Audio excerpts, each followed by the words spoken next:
আমি যদি government সিস্টেমটো stabilise কৰি ৰাখিব পাৰো, then private sector will play the complementary role. আমাক private sector লাগে, but private sector আমাক এইটো কাৰণে নালাগে to replace the government sector. আমাক লাগে you play complementary role. আজি আমি গভৰ্ণমেণ্ট মেডিকেল কলেজ এখনত liver transplant is not easy. কিহৰ কাৰণে?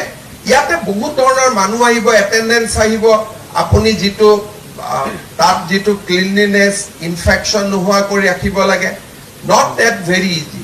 বাট প্ৰাইভেট ছেক্টৰ হস্পিটেল এখনত লিভাৰ ট্ৰান্সপ্লান্ট কৰিব 10 জন মানুহ যাব, তাত বাকী একো কাম নহয়.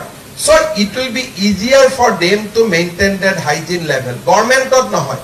কিন্তু আজি যদি সিজাৰিয়ান সেকশনৰ কাৰণে প্ৰাইভেট সেক্টৰে গভৰ্ণমেণ্টৰ পৰা পেচেণ্টেজন লৈ যায়, তেতিয়ালে তাত একো নহয়, অনলি এক্সপ্লইটেশন হ্যাপেন, তাৰ ওপৰত একো নহয় গৈ, because cesarean we can do at that level. It is not a very tough procedure.